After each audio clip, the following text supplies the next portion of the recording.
We are coming up on the 25th anniversary of the death of John F. Kennedy Jr., which occurred on July 16th, 1999. By a show of hands, and I'm not talking about John F. Kennedy, the former president, I'm talking about his son, JFK Jr. By a show of hands, how many here remember how JFK Jr. died? A few of us. It happened on a night in July when he was piloting a small airplane on that evening, and it crashed into the Atlantic Ocean off the coast of Martha's Vineyard in Massachusetts. One can only imagine the terror that they must have felt as that plane took a nosedive into the rough waters of the Atlantic with JFK Jr. and his wife and his sister-in-law on board.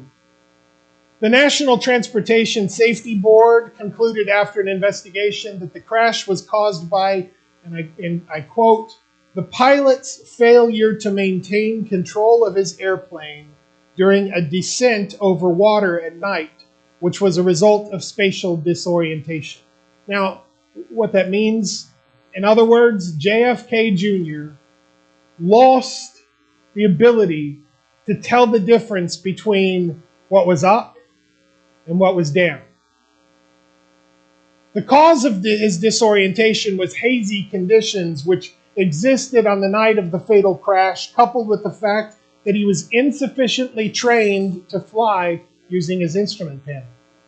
Especially at night, haze can lead to disorientation for pilots. Other pilots flying a similar route on that night of the accident reported that they saw no visual horizon whatsoever while flying over the water because the complete fog made it impossible to see what was up and what was down. With the lights of the coast behind him, his only visual reference behind him, he was relying entirely upon his instrument panel to keep him straight and level. Because of the conditions, he thought he was flying in the right direction. But instead, he flew his plane downward and banked dangerously to the right until he ended up in a death spiral straight into the water. He thought he was going up, when in reality, he was going down. JFK Jr., like many people, thought he was going the right direction, even though the haze made it impossible to tell the difference between heaven and earth. And he did not trust nor rely on the airplane's instruments, but on a gut feeling instead to tell him where he was going. Jesus has given us an instrument panel to guide us and help us to distinguish between heaven and earth. Today we're talking about the Beatitudes from the beginning of Matthew chapter 5. Finding direction for our lives, that is what the Beatitudes are for. This is what Jesus intended to do, get us headed in the opposite direction of what we think and everyone else is saying is the right direction.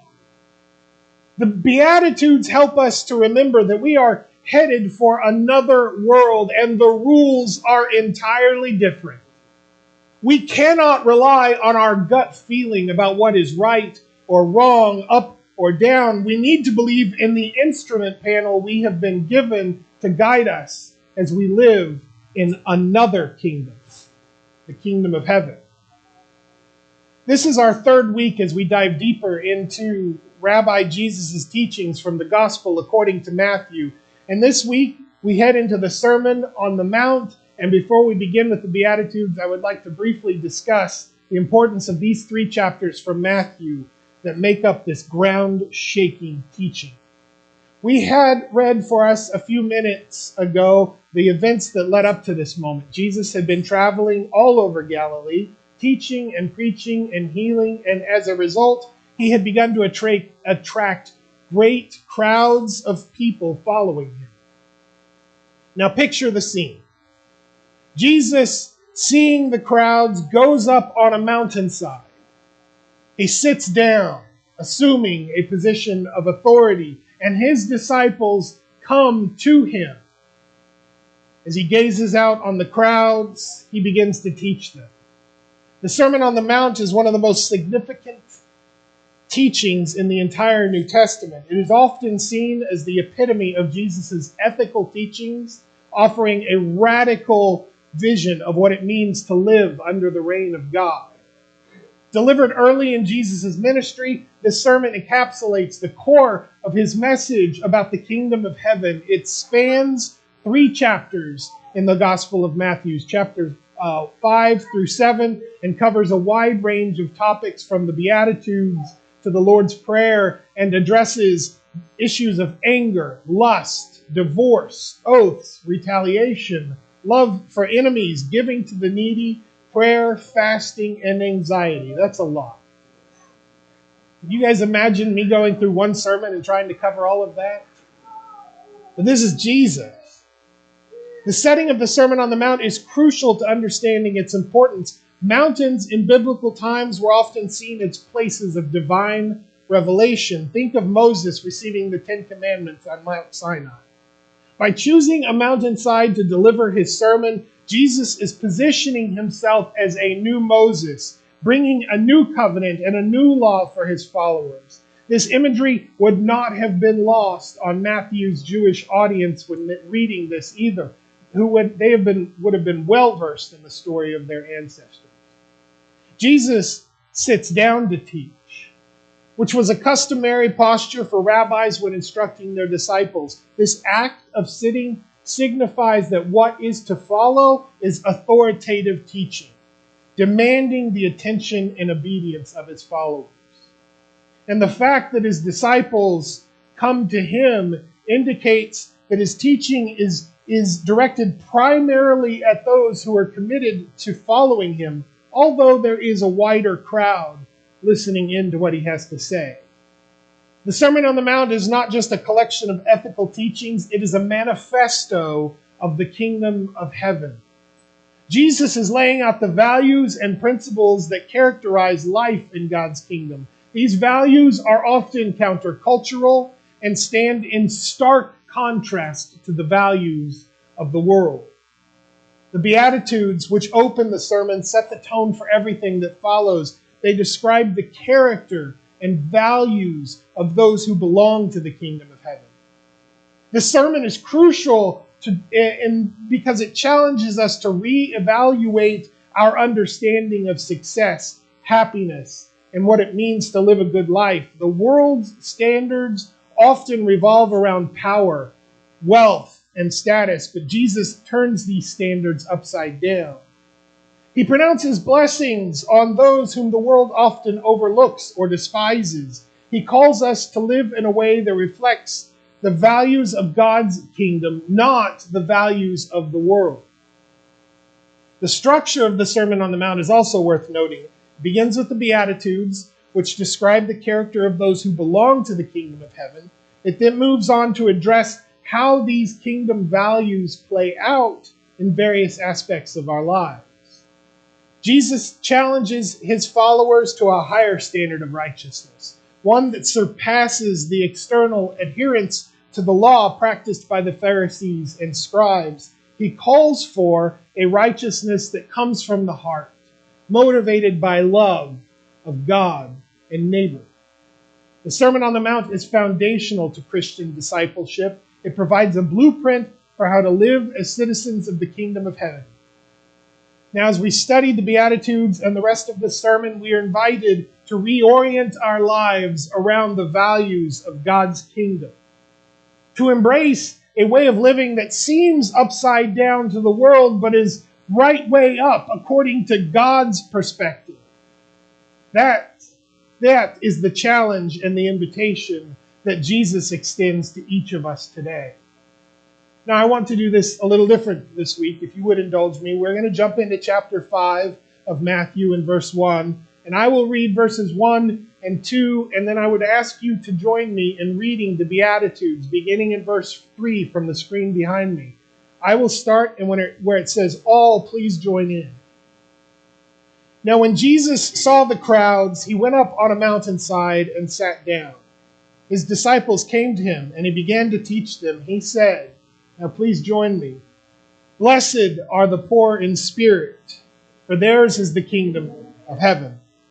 Blessed are those who mourn, for they will be comforted. Blessed are the meek, for they will inherit the earth. Blessed are those who hunger and thirst for righteousness, for they will be filled. Blessed are the merciful, for they will be shown mercy. Blessed are the pure in heart, for they will see God. Blessed are the peacemakers, for they will be called children of God. Blessed are those who are persecuted because of righteousness, for theirs is the kingdom of heaven. And blessed are you when people insult you, persecute you, and falsely say all kinds of evil against you because of me. Rejoice and be glad, because great is your reward in heaven. For in the same way they persecuted the prophets who were before you. Now I realized as I dove into the Beatitudes this past week that my thinking has always been slightly skewed as to what these blessings mean.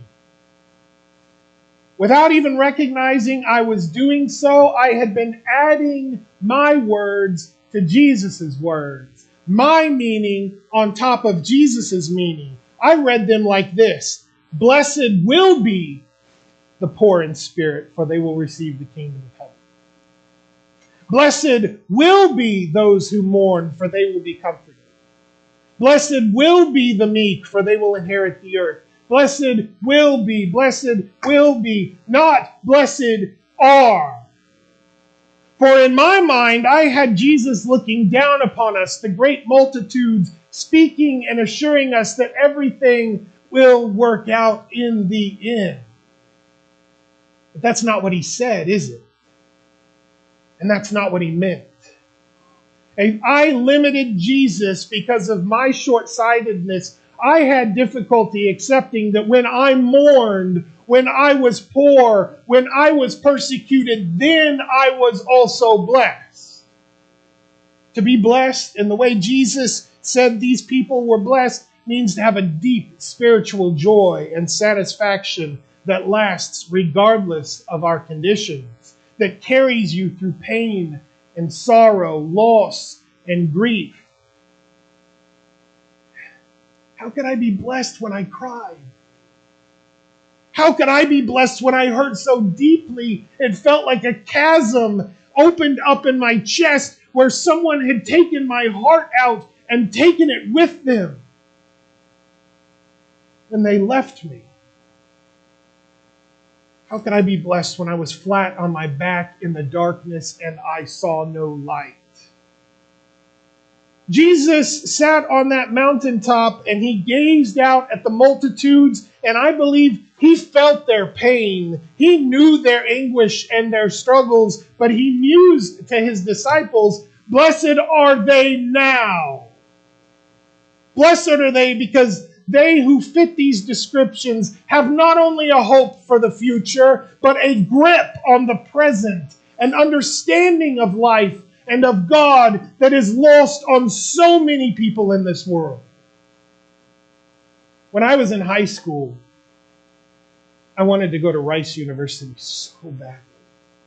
So badly that it was the only college I applied to initially, at least, until I got rejected.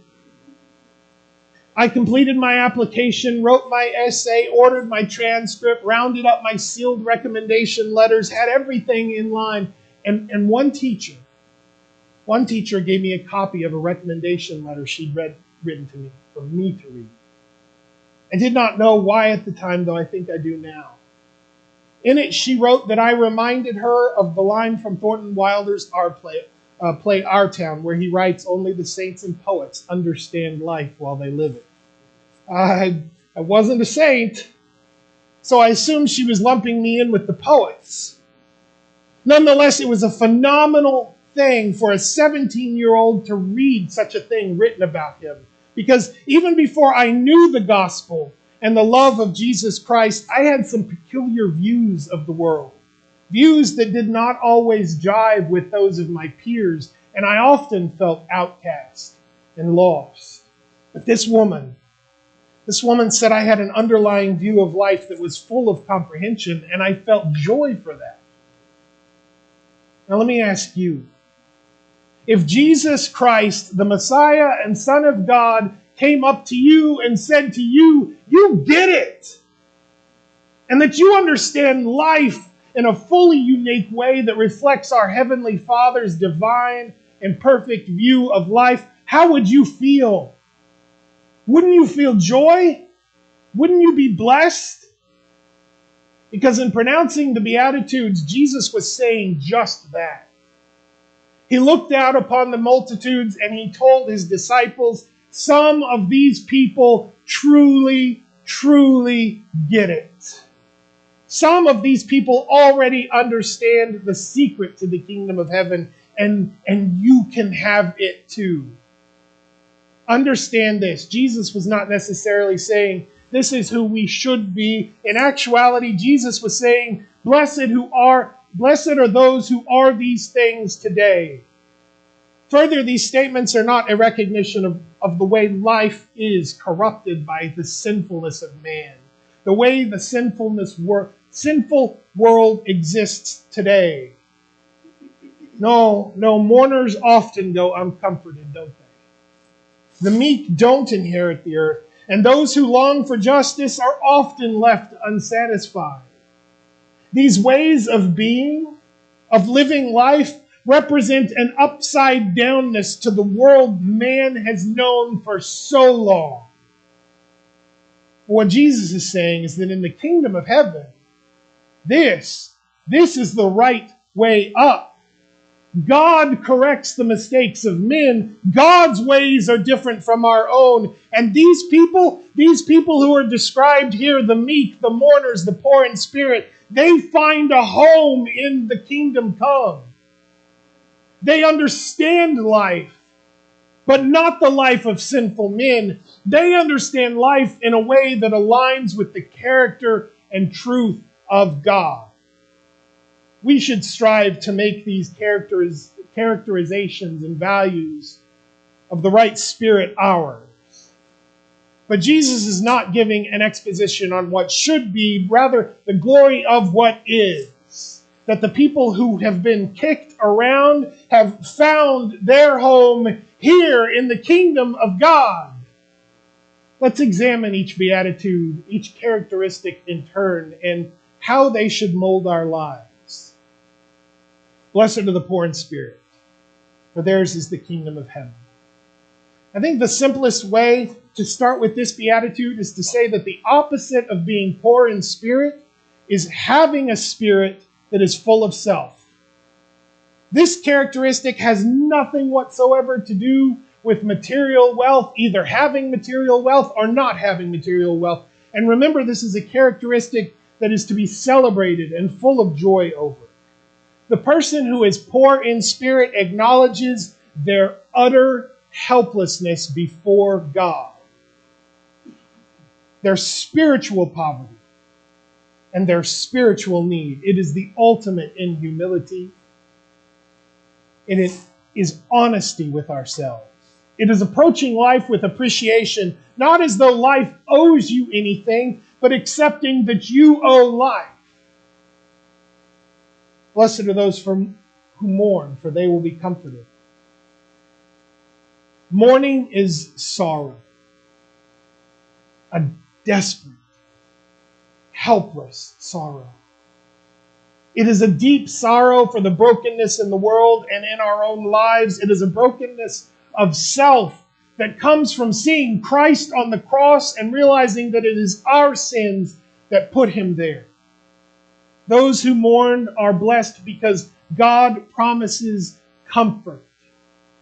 In God's upside-down kingdom, true comfort comes from facing our pain with God's help, not avoiding it.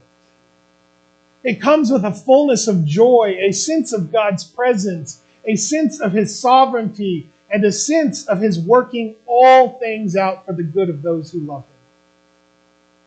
Blessed are the meek, for they will inherit the earth. To be meek does not mean to be weak or spineless. It is the exact opposite, church. It means to live from a position of strength and power, but to be tender and humble of heart. The meek trust in God's provision and timing. While the world associates success with aggression and dominance, the kingdom of heaven values gentleness and humility. And the meek inherit the earth now. They have found themselves and are comfortable with themselves. They know who they are and have purpose, meaning, and significance in their lives. The meek, listen to me, the meek are truly blessed. Blessed are those who hunger and thirst for righteousness, for they will be filled. This hunger is not your mid-afternoon peckishness when you reach for a bag of chips or an apple to get you through to dinner. No, this denotes a person who is starving and dying from thirst. It is a starvation of the soul, a dry and parched spirit that craves for righteousness merely to survive. This starvation will be satiated. God will provide. We are told in the Bible, there is no one righteous. No, not even one. But God takes a person's hunger and thirst for righteousness and counts it as righteousness because of His grace. This is the great love of God. As a person hungers and thirsts for righteousness, therefore, God fills us. Blessed are the merciful, for they will be shown mercy. To be merciful means to have a forgiving spirit and a compassionate heart. It is empathy. It is getting right inside another person and feeling right along with them. In a world that often seeks retribution, the kingdom of heaven values mercy and promises that those who show mercy will receive it in return. Blessed are the pure in heart, for they will see God. Purity of heart means having undivided devotion to God. It is about being sincere, authentic, and free from deceit. Integrity is a good word, isn't it? The world values appearances and external success, but God's kingdom looks at the heart and then makes a most glorious promise that the pure in heart will see God. For now we see through a glass darkly, but then face to face. Now I know in part, but then I shall know even as I am known. 1 Corinthians 13:12. Presently, the pure in heart see God by faith, as through a dark glass. But the pure who persevere shall see God face to face and without fear. Blessed are the peacemakers, for they will be called children of God. This is one of my favorites. Peacemakers actively seek to reconcile and bring harmony, not only between themselves and others, but just as important is the desire to bring peace between oneself and God. And especially blessed is the peacemaker who not only brings peace between others, but helps to bring it within others as well. For this distinction, the peacemaker is called a child of God, and what a blessing our adoptions as sons and daughters may be, church. Blessed are those who are persecuted because of righteousness, for theirs is the kingdom of heaven. Blessed are you when people insult you, persecute you, and falsely say all kinds of evil against you because of me. Rejoice and be glad, because great is your reward in heaven. For in the same way they persecuted the prophets who were before you. To be mocked, ridiculed, criticized, ostracized, to be treated with hostility and martyred for the sake of Jesus Christ. We have come to accept this fate, even if we sometimes, in our own weakness, may seek to avoid it. Yet we never stop for a moment to think of what a complete and utter paradox it is that we should be persecuted because of our commitment to God and His ways. Think about it. Think about that for a second. This blessing, this characteristic of a kingdom dweller, reveals just how destitute the world is, in that its true nature is abject evil. The person who lives and speaks for righteousness is opposed and persecuted. The person who cares and works for the true love, justice, and salvation of the world is actually fought against. How deceived is this world that all of humanity rushes ever onward for nothing of this life but to return to the dust where the things of this world that were once so important, the pleasures, the comfort, the wealth, all of that gets left behind. And so I ask you, I titled this lesson, The Upside Down Kingdom. But who has it wrong? Everything Jesus has pointed out is a direct contradiction to the values of the world, but aligns perfectly with the will of God. So is the kingdom upside down, or is the world? I think that as Jesus sat down to teach, He began with a very simple, very basic concept. Everything in the world has gone amiss, got itself twisted and knocked about, but Jesus was here to set it right side up. His kingdom may not look the way we imagined, but it is the one true reflection of the perfect vision of God. So what shall we say then? That these promises come true only at the second coming, when the new heaven and the new earth arrive? Absolutely not. Absolutely not. The clue to when these blessings begin comes in the next chapter of Matthew, within the prayer Jesus taught His followers to pray. We are to pray. We are to pray that God's kingdom will come and God's will be done on earth as it is in heaven. I would like to end today with a quote from the theologian N.T. Wright about this very topic, which I believe is very fitting and says as much as I could on the question of when will this happen?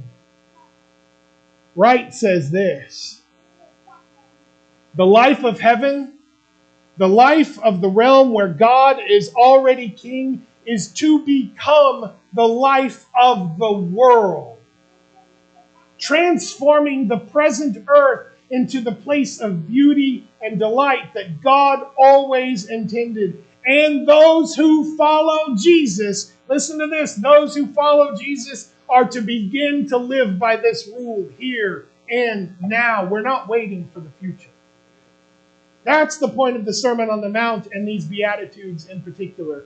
They are a summons to live in the present in the way that will make sense in God's promised future. Because the future has arrived in the present in Jesus of Nazareth. It may seem upside down, but we are called to believe with great daring that it is in fact the right way up. Try it and see. Try it and see. Here are your 3 questions for the week. We are called to live as if the future is now, as if God has set things right, because He has. Jesus has come. What are we waiting for? Start living and believing with great daring that our worlds can be right side up again. You are not called to wait. You are called to live. Live as if the pure and the merciful and the meek have a right and claim to this earth. As if those who are starved for God's righteousness are being fed now. As if those who mourn are comforted, as if the persecuted are provided salve for their wounds. As if God's ways are good and perfect and right, and God rules through justice and mercy and love. Because all of this has come to pass. all of it becomes real to others every time you act. You are the blessing. Be blessed and be that blessing to others.